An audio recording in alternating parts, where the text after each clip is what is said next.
Hi everybody and welcome to the video and live streaming show. I'm John Lacey and I'm joined as always by Sam Proof. This week on the show we're talking a little about branding yourself. What is it that you actually want to be known for and how can you communicate that well to other people? So we are going out live to all the various places, so let me know in the chat where you are watching from, and I keep trying to make fetch happen. So if you want to do hashtag team live if you're watching live, or if you're watching later on, throw that hashtag team replay into the chat. But Sam, how are you going? How's your week been? I suspect it's been rather crazy because it is every single time we talk. Pretty much. I mean, less crazy than last week in which, my daughter had a major, not major, but had a second trip to the emergency room in so many weeks. It's super fun. She's fine. Everyone's good. We're great. It's actually calming down. The in-laws have gone back to Michigan. Iris got her stitches out. I'm not sure if she's willing to let me talk about that, so I'll gloss over that I said anything. And our cats are being adopted, and we're down to like one foster in the actual house. So it's getting there. It's turning over to a new year, and so on and so forth.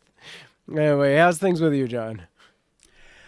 Things are pretty good. It's funny. I've been telling myself like all year that I almost in my day job, I need to figure out what I'm trying to tell you here. In my day job, I don't always love it, and I've been telling myself for like 6 months, you'll have holidays at the end of the year. You'll have holidays at the end of the year, and I think at some point it dawned on me that there were only going to be 2 weeks and that wasn't going to be long enough. So a part of me was like, I'm going to conquer the world. I'm going to create all other things. And the reality has been much more, I have to rest and just chill out a bit. So, Sure. I mean, I've been doing that and I think I'm better for it. But sometimes you do need to set those expectations even with yourself. But hello to the people in the chat. Insomnia Doodles is watching Team Live and saying woo. Saeed is watching from Germany where it's ridiculous o'clock. We appreciate that you don't sleep and come hang out with us as well. And Insomnia is just saying that, she's glad that Iris is okay, but that is certainly super scary. Sure. So Insomnia Doodles also writes, and I'm going to read this, so I'll look away from the camera for a second. I'm excited to hear your points on branding yourself. I think I have a decent grip on it, but I would love to learn more. And I guess let's just start there, because I think the thing that I try to explain to people is that stuff online, like, it's never really done. Like, it's never completed. There's always an opportunity to go back and revisit things. And, you will sort of change over time. So it's worthwhile doing that. Whereas I guess the example I have is that a printed physical book, once you've printed it, it's kind of done. And I draw on that example because somebody thanked me in the acknowledgements of a book once and spelt my name wrong. And, you can't go back and change that until the next edition. So... But today we do want to think about how you might be branding yourself, and whether that's yourself, literally you as a personal brand, whether that's your business, whether that's the services you offer, your charity or causes. I know there are a couple of things that Insomnia Doodles in particular is very, very passionate about and sort of spends a fair bit of time working towards. Yeah. But I guess really at the end of the day, it's important that, well, first of all, you know who you are, but also that the other people in your audience sort of have a sense of who you are and how you communicate that about yourself. So, Sam, I guess what would you encourage people to think about when it comes to, just communicating who they are to a potential audience, I suppose? Yeah, I mean, I think the thing that I always go to is the whole primal branding thing, which if you're not aware, I haven't even read the book, but I've read several things about the book Primal Branding. It's a very good book. A lot of people use it. But he starts with why you do what you do. Why are you out there doing what it is? Why are people going to be interested in listening and watching it? So tied into that who is really a strong like messaging of like why. We Cute Avalanche want to help do our part to make Los Angeles a kill-free shelter system. That is our why. That is our main goal. Save cats from the streets and the shelters, and the streets are tied right into the shelters because if we can, save them from there, somebody else isn't finding those kittens and going, oh, I better take these to the shelter. No, don't. Like we're gonna cut you off at the source there. So yeah, that is the strongest why we could, find. Whether or not we spent hours and hours going, what's a good branding strategy for why we would save cats? No, that is legitimately the thing that we saw the need for. And that became our core value and our goal, and that is our why, and that is who we are, is fosters that do this thing. Absolutely.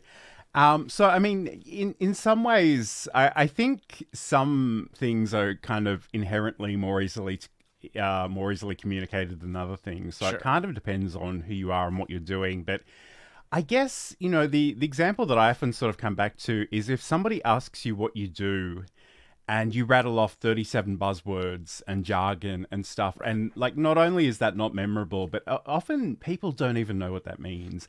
And especially with larger corporations, there are a lot of buzzwords. There are a lot of really elaborate, shall we say, job descriptions that may or may not mean anything. So Yep. I think it's important that you think about condensing that, because people are really busy. They don't really need. We don't want to make them jump through the hoops to try and figure out what you're actually referring to in that regard. So it's really, really worthwhile exploring.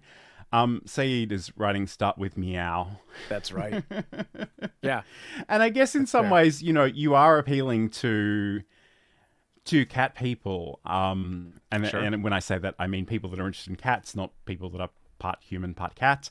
But maybe. certainly, and I guess in your audience in particular, you've got people that love cats, people that may be owning cats, people that may want to foster cats as well. But it's sort of, that's that common thread. And I guess, when I think about the cat situation, I'm going to be talking about cats a lot today, I suspect. There are obviously different people in the world that already feel very strongly and are super invested in that. But I love the way that you talk about, encouraging the non-kill shelter aspect of that as well. So I guess for me, and this is where I have to take a step back and sort of admit to being a little bit weird, because I don't have anything to sell. I'm actually not selling services or products or anything at the moment. And occasionally some people will reach out to me and be like, I want to work with you. And I'm like, that's wonderful, but I have no time at all. I'm happy to sort of set you up with some resources and be ready to go. But my big thing is that I was a face-to-face teacher and teaching information technology subjects and everything from basic word processing to sort of more advanced web design and development subjects. And I don't really do that anymore, but I really miss the act of teaching, and teachers are treated really badly in all kinds of contexts and not paid enough. And it's really sad, but I really do like that element of sharing information and helping people make transformations is super important to me. Certainly the work that I do on YouTube and LinkedIn really is about personal branding. It's wanting to help people. It's wanting to let people know who I am and what I'm capable of, because when the world changed and, I was suddenly no longer a teacher because the pandemic, I was very conscious of the fact that nobody really knew who I was or what I was capable of. And at the risk of sounding really modest, I know how to do a lot of things. So it's worth showcasing that. And I think that's really important. I guess some of the questions that I just had in my notes here were, who are you? What do you do? How do you help people? And what difference do you make? And I think those are really important questions. And we certainly will talk about visual branding. We'll talk about video branding later on in this segment. But I think it's really important that you get clear on who you are and what you do, and what things are important to you, what things you value, and what things are just outside of the scope of all of that. I feel like I've been talking a lot. I'm going to check in with the chat just quickly, and then I'll let Sam offer some thoughts as well. Sure. Big hello to Walter Strong III from the Huddle, and who's saying good evening. And we will be on the Huddle later this month. I only just realized this the other day, and I told Sam, but when we talk to Walter, it'll be my birthday, but only in my time zone. So that'll be a fun thing. Nice. It'll be birthday eve over here.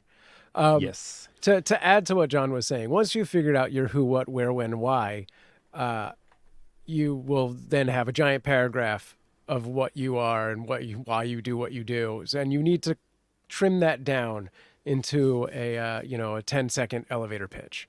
And then there you have like the core essence of your brand. You know, you want the long version so that you can have like the about us page, but you also want the, oh, hey, what do you do? Oh, here's what I do. We save cats from shelters, you know, and this is why, you know. Absolutely. And again, if you're in a very niche space, if you're in a place that's prone to jargon, like it's really important that you just take a step back and think about what does it actually mean and how can I condense that information really, really quickly. Yes. And a big hello to Angelina Davis, who's saying, if you're looking for something to sell, John, I have lots of junk for you to peddle.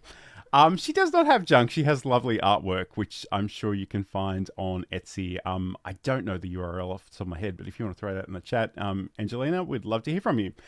And hello to Vinny, who's joining us again this week. Great to have your company as well. Okay, so let's I mean, we've been talking about cats, so let's really quickly play this and we'll get into our next segment. All right. We are constantly training our cats every interaction that we have with them. Mm-hmm. So when Johan would get on my counter before, you know, this is 10 years ago, before I was the cat expert that I am now, Johan would jump on the counter. What was the first thing I did? I'd say his name, Johan. He loves that. That's a reward for him. He said, you just said my name.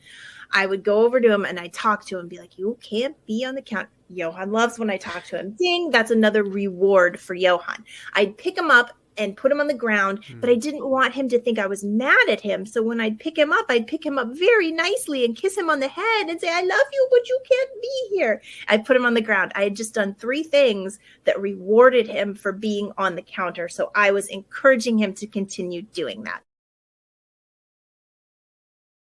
Look at that branding on that promo.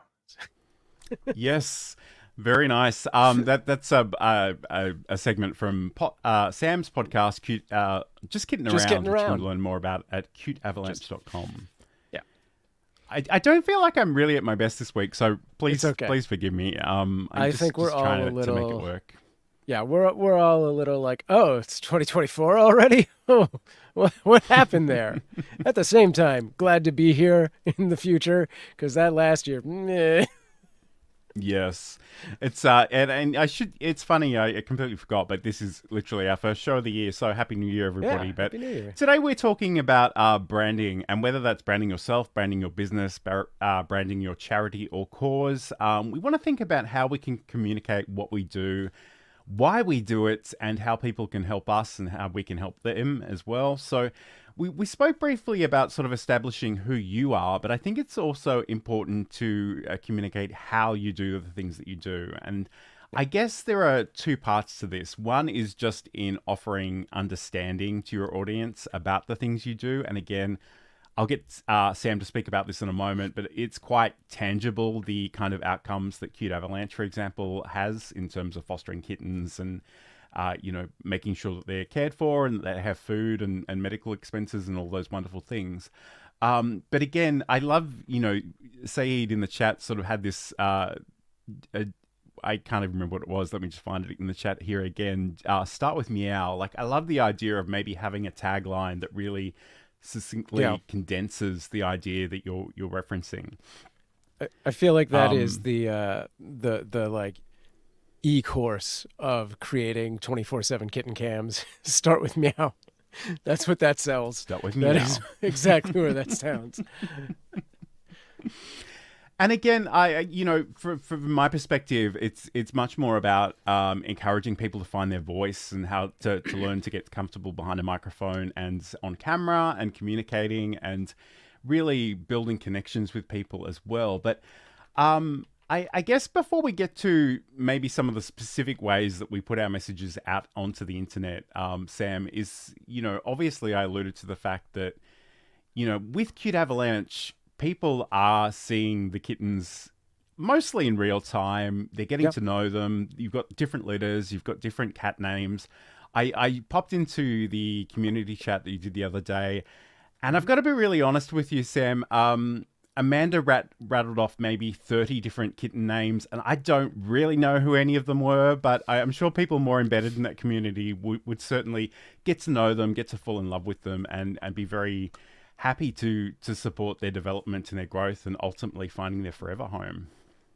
Yeah, I mean, and really, when we talk about branding, like that is something that I have taken down to the level of those litters, whether intentionally or not. At first, we very specifically picked out groups of names. You know, we didn't just go, oh, that one looks like a Spot, and this one's like a Charlene, and I made from the very first litter, we made a very big effort that these names were all related in some way. We had Cloudy and Stormy, our first two litters, and from there we would just find things that fit the property. We've had, because Amanda is a super big Friends fan, we've had a Friends litter, we've had a Paw Wars litter, and things like that. And occasionally I get my way and I go, this is a big movie right now, hence the Paw Wars litter.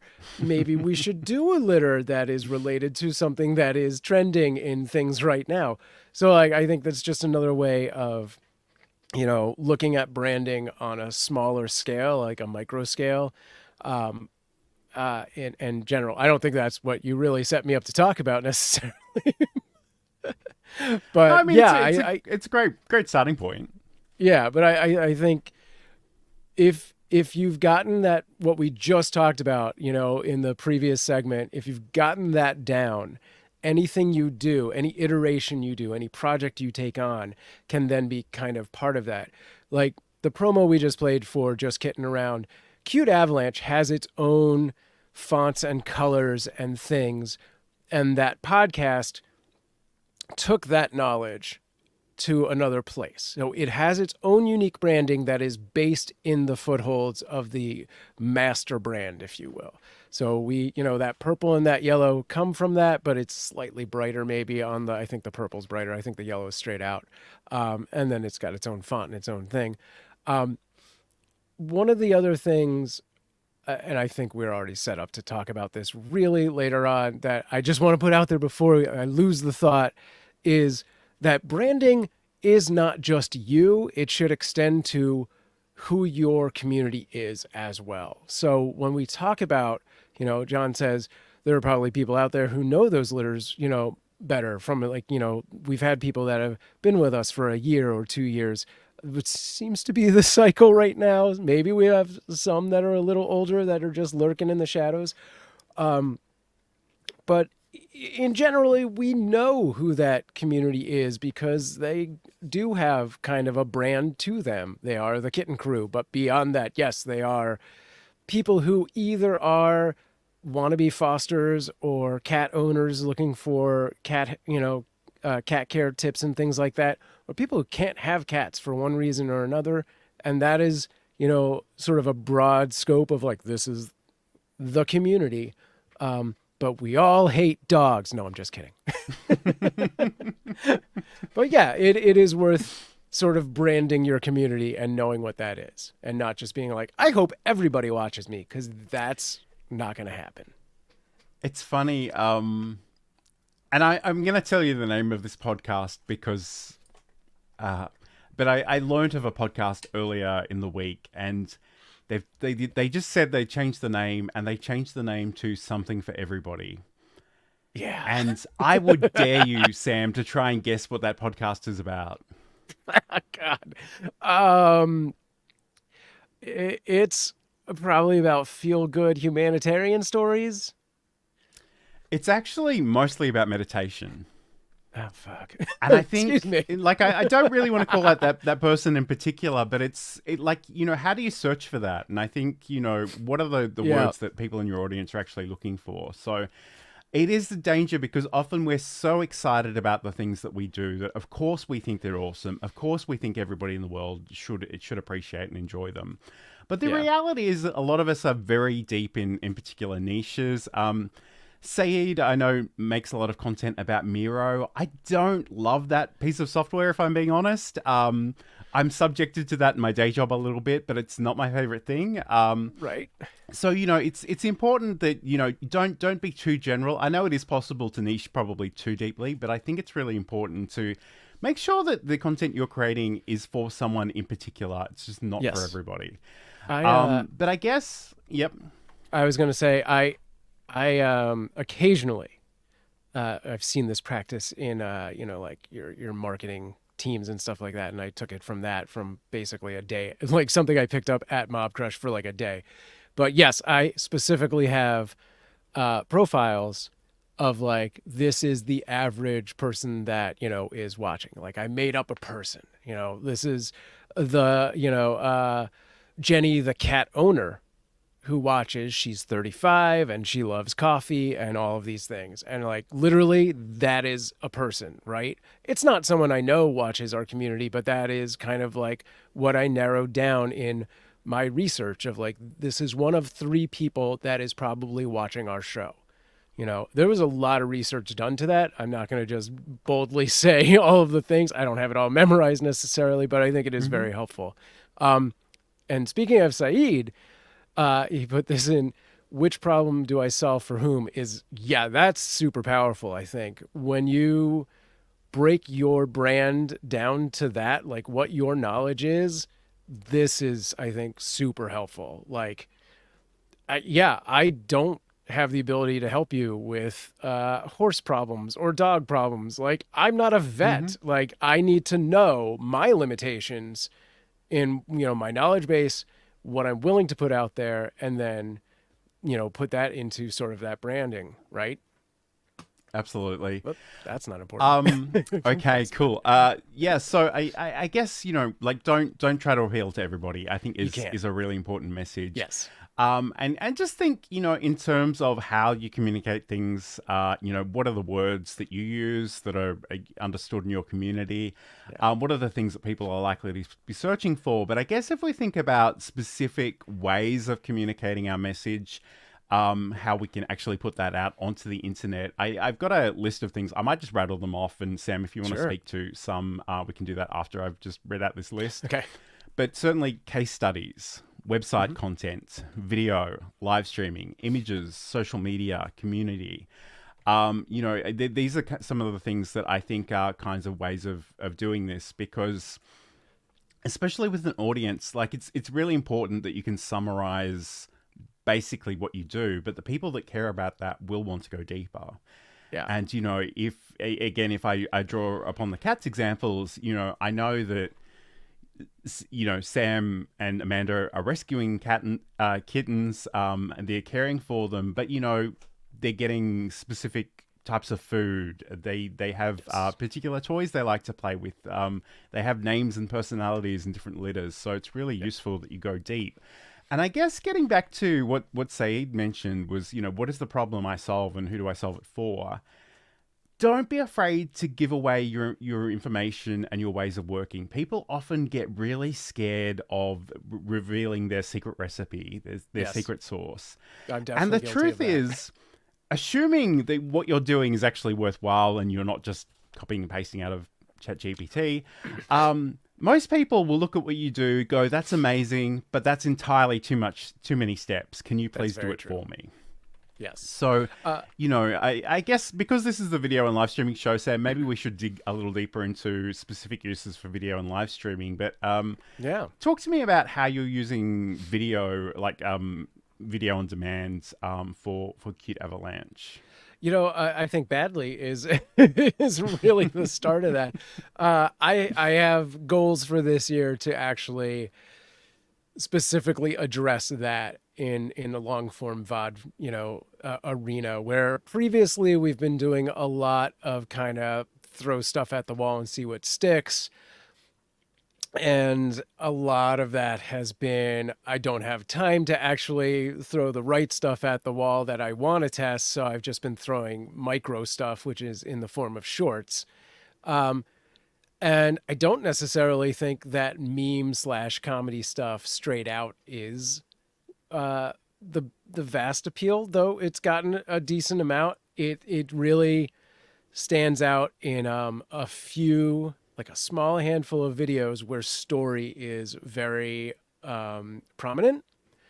And like, honestly, I think in everything we do, when we talk about branding, we talk about marketing and stuff like that, I think people have this innate hesitance of like, it's so fake. It's this thing that's so manipulative and blah, blah, blah. And the truth of it is, like, we're just trying to give you sort of building blocks to use in story. And story is really everything, I think. I think that's going to improve everything you want, right? Because if you're just out there trying to sell something, people are going to see that, and it's going to be the effect that I have when I'm on TikTok, and the first 3 words of like, I can't believe this is in the TikTok, scroll, shop, and it's gone, right? Because who wants that? You want the like investment of like how this thing is super cool and super important. So, the videos we're looking to do are going to be more story based, where it's like, this is, this litter that we got, like last year we had all these opportunities that I just didn't have the time and I fell flat on. We had a completely blind cat, our first completely blind cat, and I did not put that video together. I have footage, so I probably will still put the video together, even though that has, that cat's gone. And I think that's another sort of hurdle for a lot of creators, is like, I'm going to do this thing. I've waited too long. And now it's like that thing where my friend called me and I didn't call them right back. And now it's been 3 weeks and I'm like, right. It's that same sort of feeling of like, is it too late to do this? No, just do it. So yeah, I think that is what we're going to be focusing on this year, is like doing story-based long form video. And I think I guess there are a couple of threads in that I want to unpick a little bit. And yeah. I guess, I've already mentioned that a lot of the things I do are very much about personal branding. So making people aware of who I am and what I can help people with. But so I'm kind of central to the content, but it's not about me. It's really about what I can do for you, or how I can help you, or how I can educate you. So it's really important that, it's literally called personal branding, but we don't really want to make it all about us. We want to think about who we're talking to. We want to talk to them directly, and, whether that's in a live stream setting where we can read usernames and things, or whether it's in a more general sense by referring to you directly. That's another way of creating a connection with the audience as well. I must admit, I create a lot of, I say I create a lot. I wish I could create more. I only have so much time and energy. I'm in a very similar situation in that regard as Sam.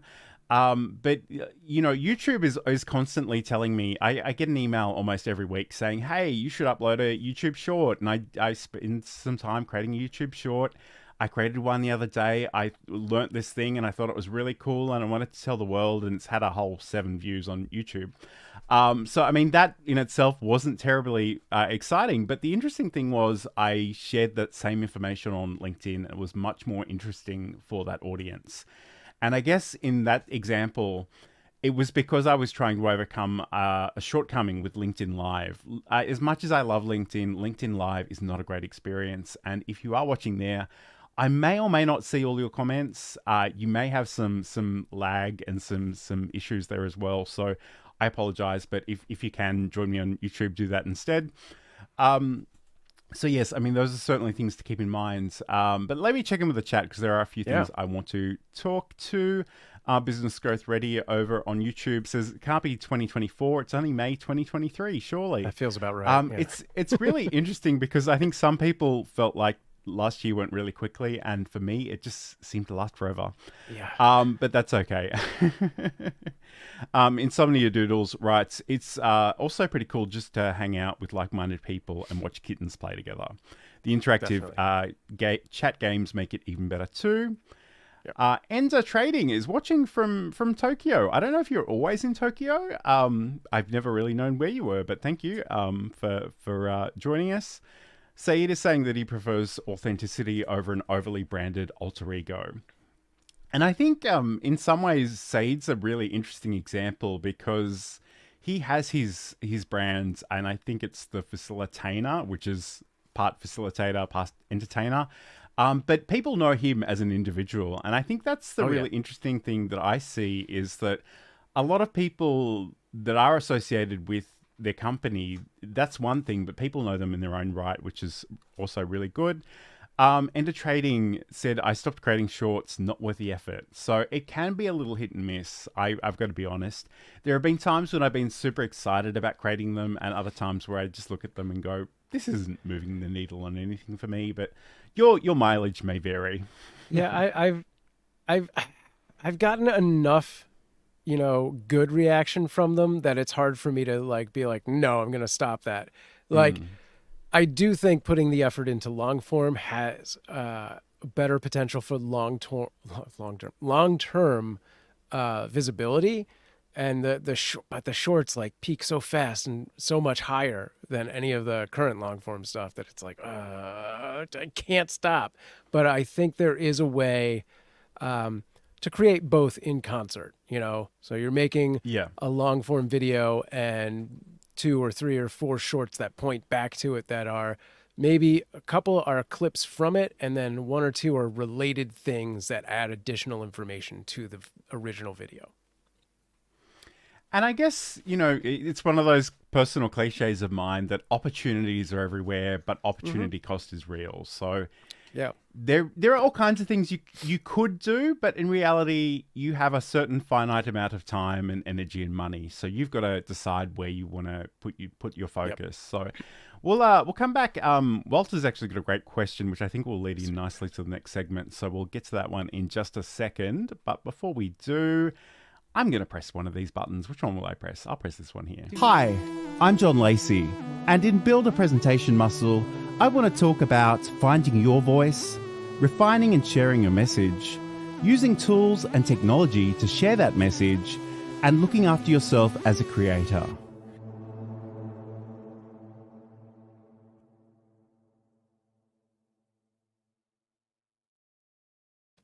Before you go on to Walter's thing, I just wanted to kind of bring back something Insomnia had said about the Cute Avalanche live stream and the interactive chat games. And one of the things I was going to say along those lines, but I kind of went down the rabbit hole of VOD format, and, long form and VOD stuff, is that, I think part of the whole thing at Cute Avalanche is that we're actually starting to build like almost a story beyond the reality, which is we've saved kittens and we do stuff and we've created all of these games, and now there's almost a mythos happening as well, and like a world building thing that's going on, which is a lot, probably 90% me, but at the same time it's really entertaining for at least me, and I think everyone else likes to play the game, so we'll see what happens with that this year. All right, let's do the next part. Okay, awesome. So we'll start with Walter's question. I should say too, this is the video and live streaming show. I'm John Lacey, and I'm joined as always by Sam Proof. But today we're talking all about branding. So whether that's personal branding, whether that's show branding, whether that's for your business or your charity or cause. But let's talk about the core of your message, and let's refer to Walter's question specifically.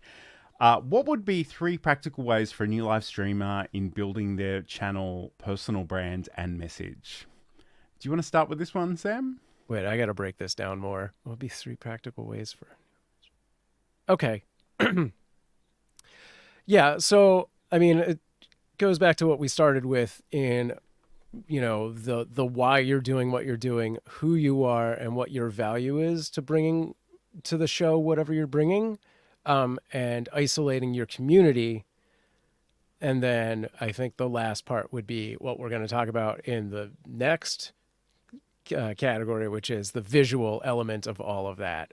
So the colors, the fonts, the imagery. I think is that the answer to that? Yeah, I think that's a good perspective. Yeah. I guess, and we're going to be talking about actually starting a YouTube channel next week on the show, so we probably get a little bit more granular then. Yeah. But I guess for me, in terms of a channel specifically for YouTube, I'm thinking the channel name, which is sort of the YouTube Definitely. handle. Yeah. Make sure that it's meaningful. It's got some keywords in there that people are likely to be looking for. You do have an about section. The way the about section works on YouTube has changed a little bit, but a little bit of text there to give some context and set some expectations are really, really good too.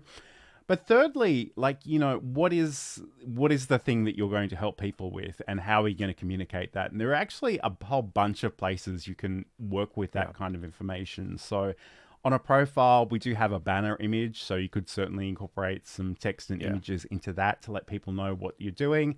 You also have the ability to showcase your videos and or your live streams there as well. So you can create playlists about specific topics, give that a meaningful title with the keywords that people are likely to be looking for, give it a description as well, and just organize some of those things. But I guess, and we'll talk about this now because this is really what this segment is about. But I think in some ways, you know, how you show up is just as important as, you know, what you actually say when you do show up. So I think it's really important that you show up as yourself, that you be authentic. And I know it's a really important, meaningful word, but unfortunately in some circles, and I'm looking at you, LinkedIn, it's become a buzzword that I think a lot of people use without really understanding. So if you show up as yourself, if you're sort of honest and earnest and transparent about the kinds of things that you want to do, and that's not to say that you can't sell or promote things, but just let people know if you're doing that. Yep. And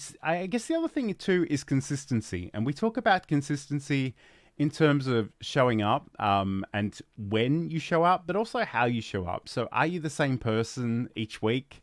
Are you jumping around and chasing different shiny objects and doing different trends and just whatever the new hot thing is? Like I hear Dave Jackson from School of Podcasting say this thing about be the most talked about podcast. And on the one hand, like I can appreciate the logic behind that, but on the other hand, a lot of the things that are discussed because they're really bad or they're really awful or they're very tinfoil hat. And I kind of just want to be a reliable person that people know and can trust and hopefully like and come to depend on. So I think that's really important. So, you know, just keep those things in mind. And again, we'll talk about setting up a YouTube channel next week on the show so we can unpack that even further. Yeah. So I guess now that we're here and we're talking... Sorry, Sam, go ahead. No, I was going to say, yeah, I think Walter set us up perfectly for next week and everything we wanted to talk about. We just talked about in 10 seconds, but also what you were saying about, you know, not being the most talked about podcast. I don't necessarily strive to, you know, be viral and the most talked about because I would rather be talked about well. Yes. And it's one of those things that so many people seek virality in that sense.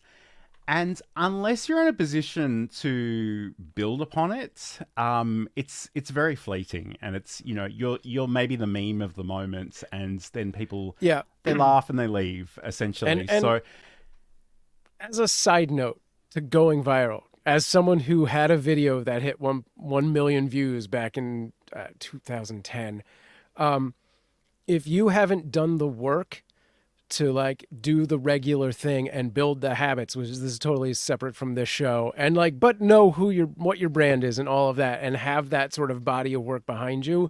If you do go viral, you're not going to know what to do with it. It's going to be this thing that just slips right through your fingers, and you're going to be like, well, that happened. It was neat for 24 or 48 hours. And now I'm back to whatever I was doing. Whereas if you've done the work, you know who you are, you've got all these other things to point to.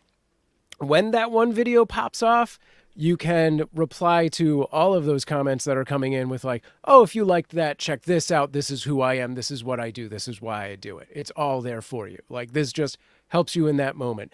And maybe that viral thing lasts for a few weeks. Who knows? It's a fleeting thing, but if you can have the sort of safety net to jump on it, then you'll be more prepared. One of those absolutely. metaphors. Yeah. So I guess, you know, the title of this segment is literally just core, and I kind of, again, this is in a lot of ways this is about knowing yourself and knowing your business and or your cause. But like, what are the core principles and ideas that you represent, and how do you let your audience know about these? So one of the things that I say, and you know, I mentioned it before the last promo, like I literally have personal cliches that are things that I believe in and I really feel strongly about and I communicate often. And I guess in some ways, people are often really self-conscious about repeating themselves. But the truth is, people need to hear your core messages and your core ideas more than once to really understand them, to internalize them. Yeah. I mean, there's a reason why you don't see just a Super Bowl ad one time and never again. Right. There is a reason why you have to have multiple lessons to really learn something. So I think it's useful. And again, once you've kind of established what those things are, you can think about building them into personal taglines and personal cliches. So I guess, do you have anything to add to that, or should I move on to the next? I think when you look at taglines and cliches and things like that, you still want to really see how much of your keywords and tags can be put into things like that. There's a lot of people out there who have a tagline like "Stay strong," which means absolutely nothing outside of the context of "I said it" a lot of times, right? But if you've got something that you think about more and actually has like one or two of those keywords that are relevant to whatever it is you're doing, then it's going to be more obvious to the random person that sees somebody tweeting that thing back to you or out into the ether. And they're like, oh, okay, I get it. This is about cats. I'm going to go check that out. Right. Mm-hmm. So yeah, just, be strategic in your fun. And I guess like that's the whole other thing, because often you will be really close to something and it'll make total sense to you, and you might need to take a step back. You might need to get some feedback from some other people. And it took me, I want to say 12, 13 episodes of me doing my podcast, Build a Presentation Muscle, to really come up with the central idea and the way of expressing that, which is showcasing your expertise through content creation. And once I sort of got to that, because a lot of people didn't understand it, and I kind of explained in the first episode why I go back to that. And that is essentially that it was the thing that I started when I was nervous. I'm like, every time I go live, I'm building a presentation muscle. It's much more about me developing my skills than the particular live or the particular video. And, I'm not going to live or die by the success or failure of the last thing I created. I'm really going to focus on building my presentation abilities, my teaching abilities, my abilities to express myself. And I think, that sort of sub tagline, if you will, didn't exist for the first handful of episodes, because I personally hadn't arrived at that understanding yet. And I think, that's the other thing we kind of tell people is don't wait until you feel ready, because you'll never really feel ready. You just need to start doing things and start getting some feedback. But I guess in terms of communicating our core messages, Sam, how do you actually show up? And I guess there are all kinds of opportunities, and whether you're showing up as yourself or as a business or as a brand, like, what is your tone of voice like? Is it personal? Is it professional? Is it funny? Is it lighthearted? Are you talking in first person, or is it a third person arrangement? These are some of the things, and I know that you actually use a lot of humor in a lot of the things you do. Mm-hmm. And I like to think I'm a pretty funny guy, but I'm just worried that my sense of humor will get so lost in translation, it's not even worth bringing to the table. So I guess I'd be curious to hear how you think about that. I think there's always going to be some amount of you as a creator, your personality as a creator in the things you're creating, unless you're working for a bigger brand. If you're working for yourself, you're building out a live stream, a YouTube channel, a podcast, this is a thing that you are a core, front-facing part of. You are the personality of, right? It's going to have some of your personality in it, and you're really just taking a heightened version of that personality. And as someone who does 3 distinct things, this stream and the kitten cam and the Sam Proof stuff, I have 3 variations of myself that I hold to different rules, where the kitten cam, 99% of it is like family friendly. I cannot take it to a level I will take on the Sam Proof channel, where I can be a little looser and a little sarcasticer, drop a few F-bombs and things like that. This is somewhere in the middle. I do a lot more dad jokes and puns on the kitten cam. I do a fair amount of those wherever I am, but a lot more over there if I can. Like, it is a definite part of that whole thing. It is, obviously more cat related, so it's a lot more cat jokes. But yeah, there are distinct variations that I have laid out for myself, and I am aware of what they are. Part of it is, if you are doing something online and you have any hope of ever getting any money coming in from anything outside of platform-based ads, you want a sponsorship, a brand deal, anything like that, you do have to actually, fall into a family-friendly or at least PG, sort of version of yourself, most likely. There are a few brands out there that are like going to look for the more extreme things, but in general, you're going to play the cards that are, in front of you. You want to play the right ones so that you get those brand deals. Keep it family-friendly if you can. And that's how I had looked at all of this stuff. I was like, this is who I am. If I am left unfiltered, it's going to be this thing. Do I want it to be this thing or not? But also take that with a grain of salt that once the cameras are off, I am not this person whatsoever. Like, I'm like, let's just chill out. I don't care. We'll do stuff. Like this is very put on, but not in a fake way. It is a part of me that I, inflate. And it's funny, Saeed mentioned in the chat earlier, be yourself is something that every personal brand guru ever says. And I feel like I'm myself, but in some ways I'm a more polite version of myself because I'm someone who suffers with aches and pains in my body all of the time. And I have to kind of put those aside. And when I'm showing up, and I try to be a more polite version of myself. I see a lot of weird things online, and I try to just keep scrolling or keep it to myself or tell it to one friend privately rather than I'm not the kind of person that goes out seeking arguments online. I know some people, that's their hobby. I think they grew up maybe in the debate club and they just live for that stuff.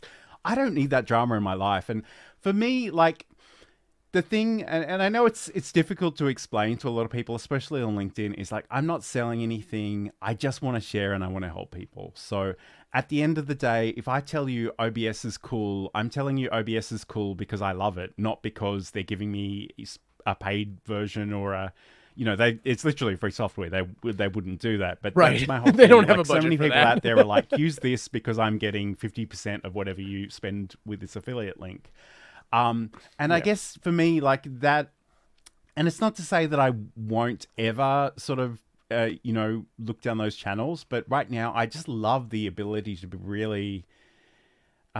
really straightforward and honest with, what something does, why it might be helpful, why it might or might not be useful for you. And ultimately, you've got to try things out and decide.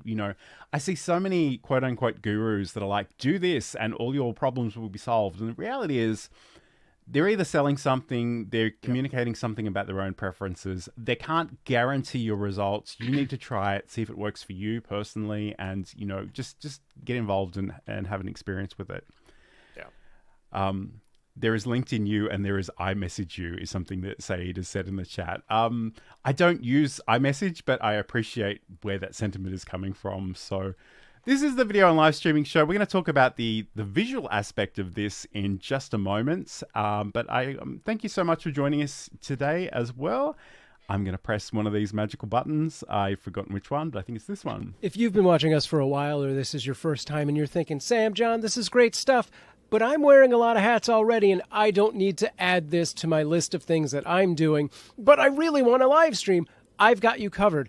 I've been a freelance technical director and stream operator for 20 years, and I can help you either with one-on-one counseling, setups of shows, or even run your whole show for you. Get in touch with me, samproof@gmail.com, or find out more at samproof.tv. Now that guy's selling something. I think he is, yes. So, I mean, if you do have excess funds and you want help with that stuff, Sam can certainly help you out, so get in touch with him. But this is the video and live streaming show. We're talking all about branding today. And, obviously, I think a lot of people think about your logo and your graphics and your fonts and things. And obviously, that's not the only thing that comprises people's experience of your brands, but it's certainly an important thing. And we wanted to spend the last segment sort of talking about this. So I guess, and I feel a little bit hypocritical because the thing that I would normally tell you is, make sure this stuff is consistent so your audience can see and recognize you. And just in the interest of experimentation, the stream I've scheduled for next week has none of my branding on it at all. And it's funny, it's got the YouTube logo on it. A number of people have told me that they've tried clicking on the play button, not realizing it was just a static image. But I guess let's talk about it. And I guess, Sam, if you want to start, because I know you have a bit of show and tell on that front. Sure. Yeah, so I think John mentioned a little bit of this here and there, but when we talk about branding, we're talking about a lot of different things, as well as the visuals of it, which include like your fonts and your colors. And so I have our cute Avalanche master branding sheet or a style guide. And this is, really just for me. So it's not the fanciest looking thing in the world, but I've spent a lot of time analyzing what I like and don't like about certain things. And you can go down an entire rabbit hole of what colors have what psychological effects and things like that. And this is what I ended up with. And really, again, this is just a sheet for me. So I just made it, in a Google Doc that I can reference whenever I need it. It's great to have this because I have the colors visually available to me, so I can do a eyedrop, picker from any software if I need to get my colors, or I have the hex codes right up there and I can see how they look on white or black, as well as a few fonts. And I actually have a few other fonts that I've been using recently based on certain programs just don't have the font library that I want. So, that's how I do it. That's what it looks like. I have an entire section underneath this that is the primal branding. I'm not going to go into all of this right now. I did use ChatGPT to kind of spruce it up a little bit and expand on some of the ideas that I have. But you can look up primal branding and grab those elements. It's about 8 or 9 different elements, a lot of which we've already talked about, and just have that in a sheet that's available to you. The other thing I wanted to throw up real quick, I didn't like the way that phrase came out, is Microsoft recently released Microsoft Designer, which is an AI, but also has this little, that's a weird layout. Let's just get rid of us or something? Yeah, sure. I can't even do that, can I? Anyway, it's this. This is the brand card that it creates for you. You can go, it's like designer.microsoft.com and spend 1 minute going, I have a podcast. It's called this. It is about live streaming and YouTube content creation. And it will auto-generate 3 of these really quickly, and you can scroll through them and be like, I kind of like this one. And then you can modify it. You can pick your own fonts. You can pick your own colors. You can upload your own logo. But it gives you this nice brand card. And if you're starting from scratch, it might be a really good way to start it out of just like, okay, yeah, this is kind of the general color palette I like. And maybe these are good fonts for me. And then just take it and go from there. Okay, cool. And I mean, there are all kinds of graphics tools out there that will help you with that. It's fairly well documented how little I enjoy AI, so I'm just going to move on from that particular part of that. But right. Again, if you can, I really wanted to show you something visually on the screen today, but I just haven't had a chance this week to organize it. But essentially, if you can think about developing a mood board and some brand assets and bringing in your different colors, your typefaces, typography, logos, the kinds of images and treatments that you're likely to use, it's a great place to sort of start experimenting with those, get a sense of what will work well for you. Last week on the show, I spoke about sort of visual branding elements for live streams, and I spoke about how I use Microsoft PowerPoint as a graphics tool, and a lot of that, and to be honest, it doesn't really matter what tool you're using. They all do pretty much the same sort of thing, but the really important thing is that you try stuff out and you experiment and you iterate. And there's a good chance, like some weeks I will have a very good personal sense of what I think a thumbnail should look like, and other weeks I'm just trying 15 different things until something works. And in the software context, the ability to duplicate a piece of work via an artboard or a slide, depending on the kind of software you're using, can be really, really useful. I guess, if I do a little bit of shameless promo for my newsletters here and put this on the screen, you kind of get a sense of the kinds of visual elements that form part of my personal branding. And again, obviously this show is a combination of Sam and I, and we both have our own sort of distinct styles. And in some ways, a lot of the things you're seeing on this stream are things that I've created, so they kind of have my conventions. And sometimes Sam will bring his own flair to things or use his own thumbnails. But you'll see that there are very particular fonts that I use. There are the particular gradients color that I have even in the background of my webcam.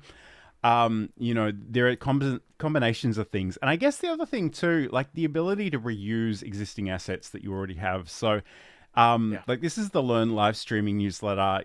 The left-hand side of each of these thumbnails is actually a video thumbnail from YouTube, which I've just kind of repositioned a little bit. And then most weeks there's sort of a second segment, which is in a column towards the right. And that's become a bit of a personal convention. And I can very easily duplicate things in PowerPoint and rearrange them, put them together. But obviously, Sam and I are in these. Up until a few weeks ago, I was using the same picture of Sam in literally everything, but he's kindly donated some other photos that I'm using now. But again, you'll see that, and I've also got the Learn OBS side of things, which again is just me. But you'll see that obviously the OBS Studio logo features quite predominantly in those, but there is a lot of the same sort of branding elements. So in some ways, it's just a matter of thinking about what speaks to your audience and what is representative of you. Again, I realize the thumbnail I'm using for next week's show is completely left field, has nothing to do with any of my branding, and I'm just curious to see how that goes. I may just never do that again. We'll find out in time. But yeah, it's I think in some ways, as much as it is about communicating our personal brands and getting some recognition, people don't already know us. So people that are returning will have a sense of who we are, but most people won't. And I just want to mention this ever so incidentally, Sam, but I spoke to somebody about you yesterday, and I guess they Googled you, and what came up was the Internet Viking, which I know is something that you sort of used to refer to yourself in the past, and I just wonder, like, I feel like that's an old thing that probably just hasn't been edited away yet, but I'm curious as your thoughts on that one. I still kind of reference that. It's not something that I ever made any sort of, heads or tails of. I never really I don't even remember if I came up with that or my friend Sax Carr might have come up with that. And it's just something that kind of happened. So for the nostalgia of it, I'm not ready to bury it, but I've only recently thought of like doubling down on it. But I at the same time, I think I'm not going to be worrying so much about the Sam Proof brand in the year going forward and trying to put any of that energy into Cute Avalanche. So we'll see. I don't know. Sure. But feel free to call me that. I guess the other thing too, and I'm kind of too low in the frame for most people to appreciate this, but obviously I have a logo for my personal brand stuff, and if you do have a logo, especially if it's in a vector format, you have the ability to print it on all kinds of things, whether they're coffee mugs or these are actually embroidered polo shirts and some t-shirts. So, I mean, that stuff is really cool. I just coincidentally, I have this coffee mug with me today that I'm sipping peppermint tea out of. So that in itself is really cool. But I guess once you start building these things, once you start getting a sense of who you are visually, like in a lot of ways, I think the hardest part is starting completely from scratch. So if you've got any kind of existing materials to draw upon, I think that's a great place to start. You can start with those assets. And again, I think it's important to think in terms of themes and variations, because if every thumbnail is identical, that's going to get boring quickly. But equally, if every thumbnail is completely unrelated, then people may not recognize you as the creator. So it's definitely a balance there, and you can sort of experiment. I guess especially on YouTube, probably most places, you have the ability to switch up that thumbnail later on in time. So if you do decide that it's not working or it's not quite right for you, you can certainly revisit that in the future. But I think it's a really good thing to think about. So I guess we are kind of beginning to wrap up here, Sam. So do you have any final thoughts on this subject generally?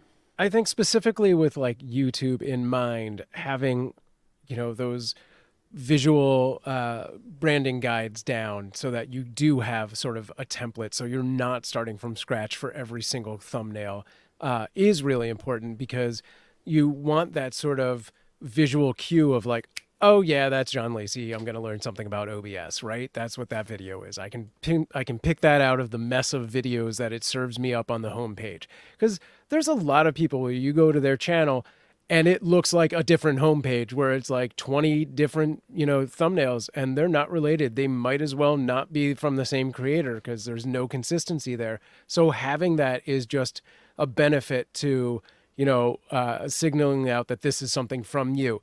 Within that, if you start to find that you have different content within your own channel, creating those slight iterations, within the brand, can then be the cue to, this is when I actually talk about Restream at this point, or StreamYard, and this is what the OBS ones look like if I have like an entire, series of things. But with, but trying to stay consistent and, obviously, as John said, have each thumbnail be unique. You don't want the same thumbnail 100 times over. You do want them to stand out on their own, and just have that sort of similar style guide applied to each one, I think is super important. Absolutely. And next week on the show, we are going to be talking about starting a YouTube channel. So if you've been wanting to start one for ages, maybe you have started one and you just want to revisit it for the new year, we're certainly going to explore that. But Sam, where can people learn more about you and watch your videos and all that good stuff? Yeah, you can head over to samproof.tv and find all of my social links at the top left there. If you scroll down, you can actually find my portfolio and see the other things I'm working on. And if you didn't get enough cat talk this stream, which this had the most we've ever had, head over to cuteavalanche.com and you can find our 24/7 kitten cam there, as well as many other things, and keep us fostering throughout the new year. Nice. And if you want to catch up with anything I'm up to, you can head over to johnlacey.com. Whole bunch of articles and OBS tutorials and different things. And there are social links at the bottom of those pages as well, so you can come and find me. I'm predominantly on YouTube and LinkedIn. But thank you so much for your company, everybody. It's always exciting to have so much happening in the chat. We do hope that you've had a good start to the new year. In fact, I wasn't going to bring this up, but I decided I'm going to, just because I know Insomnia Doodles and a few others are following the progress of this. I have physically received my shiny new computer, and it's massive and it's beautiful. Unfortunately, they shipped me the wrong power connection. So they've sent another one. It's on its way. Hopefully I should have it by Monday, but right now it's just a giant paperweight. There's nothing I can do with it. I physically can't turn it on. It's one of those things, I kind of assumed that all computers and monitors had the same basic power plug type, but in reality, because the CPU is so power hungry, they deliberately have a different pin orientation so you don't accidentally use the wrong cable. So that's both exciting and mildly annoying, but I'll have an update for you probably next week on the show. So thank you so much for joining us. Take care, everybody. Have a great week, and we'll talk to you again soon.